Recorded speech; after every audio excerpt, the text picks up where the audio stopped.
Greetings, members, one and all of the Salivation Nation, the evolution of silver. Let's explore.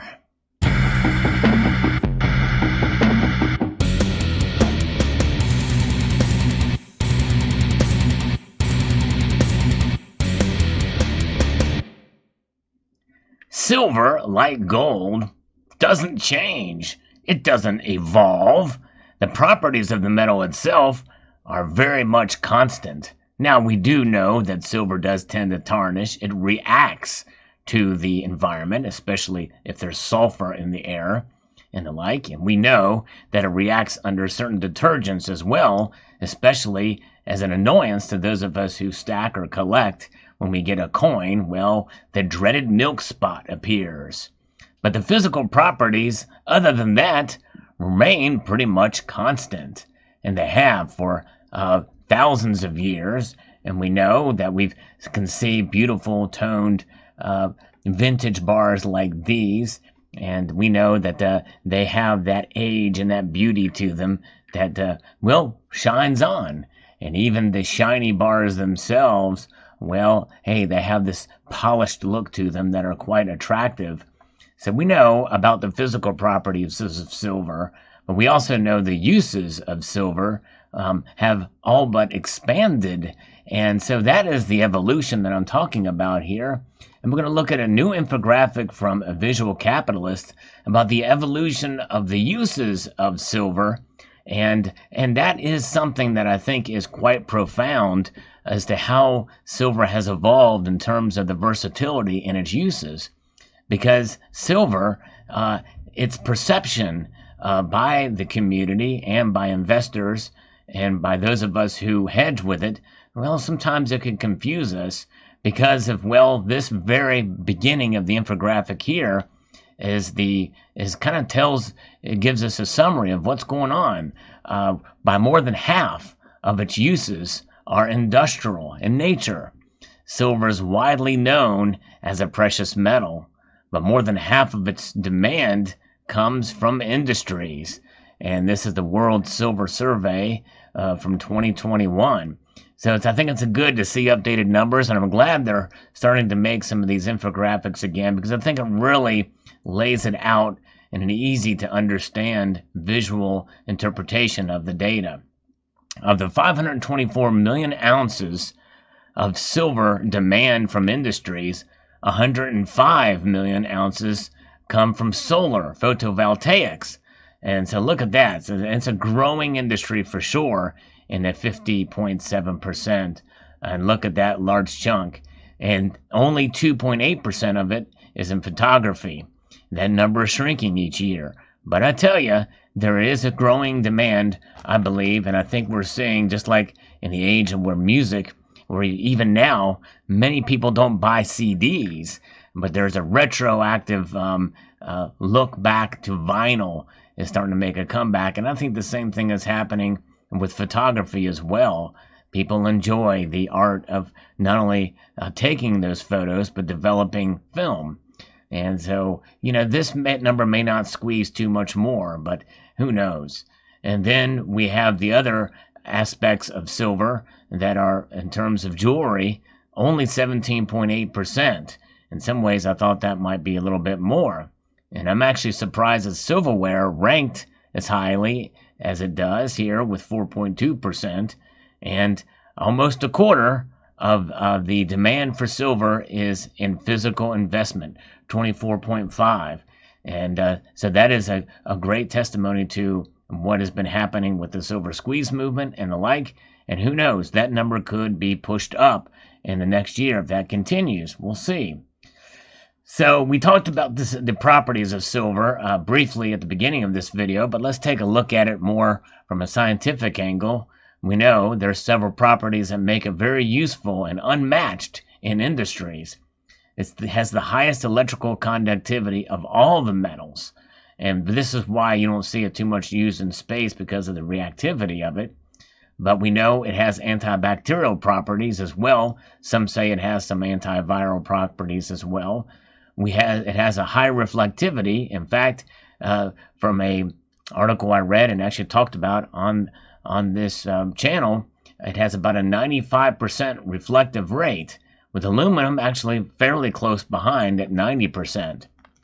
But it has high ductility as well and high malleability.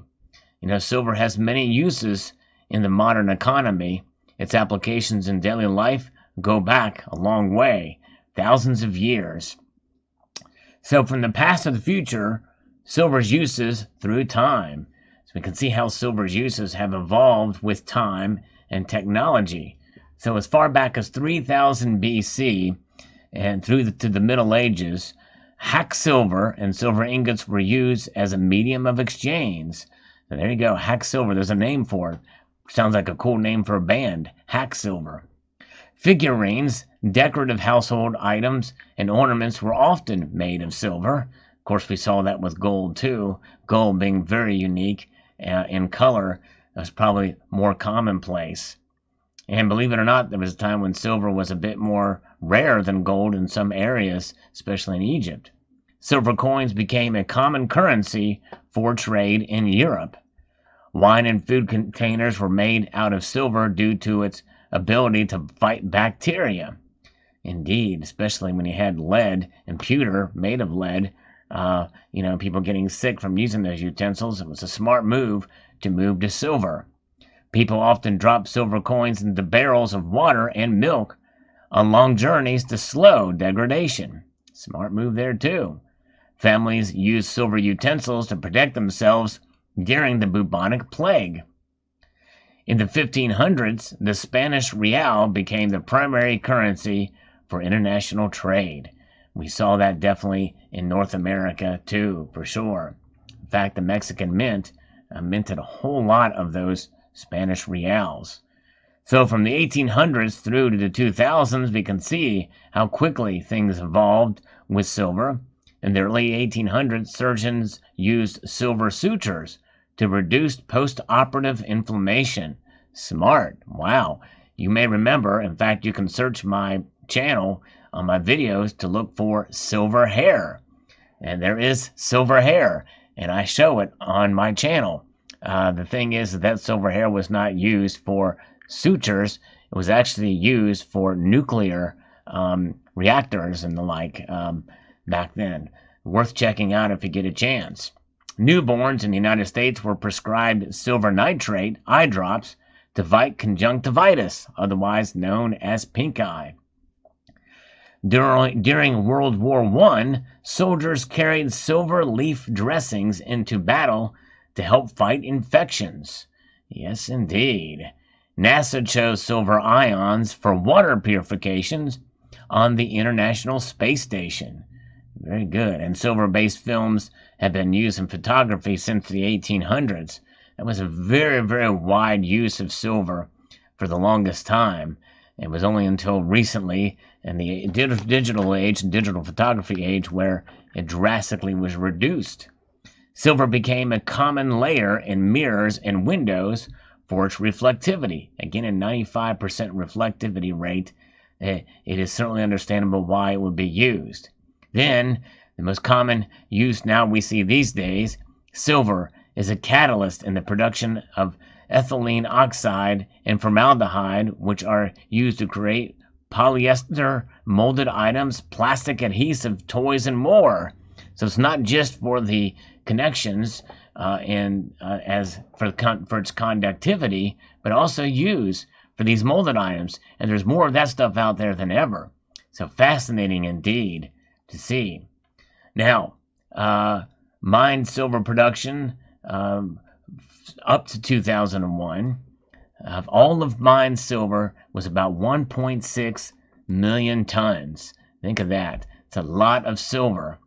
So what about from the 2000s to the present? Well, it's almost like it is a new age, because that's when we've seen all the big developments for sure. Caustic pencils, silver nitrate sticks, are commonly used to treat warts and ulcers. Then we have silver sulfadiazine cream is applied to burn wounds to prevent infections.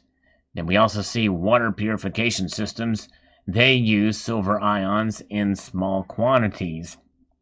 And obviously, We see silver is found in the membrane switches of almost all electronic devices, indeed. And that is something that being the best conductor out there. Now, there is one thing is for sure, that copper is the most abundant element used in electronics and for wiring and the like. In fact, we know that as EVs, electric vehicles, start to become more mainstream, you will see a greatly increased usage of silver, but a much more profound usage in copper. But I think that considering that silver is more rare than copper, it could really provide stress on the demand side for silver in the coming years, and for solar panels and the like as well. Some of the capacitors in our smartphones use silver as an electrode. Even laundry detergents use silver nanoparticles to eliminate bacteria. Jet engines and helicopter engines use silver bearings for their strength and high thermal resistance. Then, of course, photovoltaic solar panels can contain as much as 20 grams of silver per panel. Yes, indeed. And you saw me where I attempted to try to recycle some of that silver out of it, but silver is mostly as a paste, and the little strips of silver that you see are so thin and so glued down, it's almost impossible unless you have the right equipment to recycle that. So I ended up taking those to the dump. Could not recycle the silver out of it. Then we have battery electric vehicles we talked about before, contain between 25 and 50 grams of silver. So that's really almost 1.25 ounce, 3/4 of an ounce. And internal combustion engines vehicles contain between 15 and 28 grams. Silver and copper-based filters are being used in air conditioning systems to eliminate bacteria. Now, that's good news indeed. Silver's becoming used a lot. So mined silver production from 2001 to 2020 is 0.48 million tons.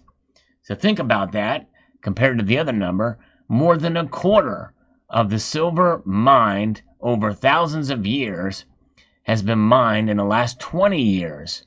More than a quarter. So they are certainly increasing production of silver. And that is something I think a lot of people don't think about, is they are definitely mining more silver. And though we may have reached or getting close to peak production, the demand for silver as a byproduct of other metals means that more will be produced for sure. And that does not take away from silver's properties. It does not take away from its value, because the population is growing as well. And likely, because over half of its uses are industrial, it's unlikely that that will be recycled in mass anytime soon. But it also does not mean that it can't be in the future, or that it won't be in the future. Silver is never consumed and discarded and thrown away. Even if you throw something away, it can have the potential to be recycled again. People forget about that, but that is the truth. In fact, I did a video quite some time ago about how sewage, raw sewage, coming out, they have found, a university has done a study on how to recycle silver from raw sewage. Silver has found applications in various technologies over time. Today, it is critical for the next generation of technological advancements, from electronics to renewable energy and electric vehicles. As the world pushes towards decarbonization, silver demand will always persist. And that is true. Yes, indeed. So there you have it. That is the infographic released, sponsored by BlackRock. Silver, but fascinating indeed. Fascinating information about this lovely white metal that is so unique and special to many of us here in this community. And we know the fundamentals of it, also as a monetary metal, still remain in place. So let me know what your thoughts are on this content. I'd like to extend a multitude of gratitude to you all for taking the time to watch, and encourage you to please rate, share, comment, and subscribe.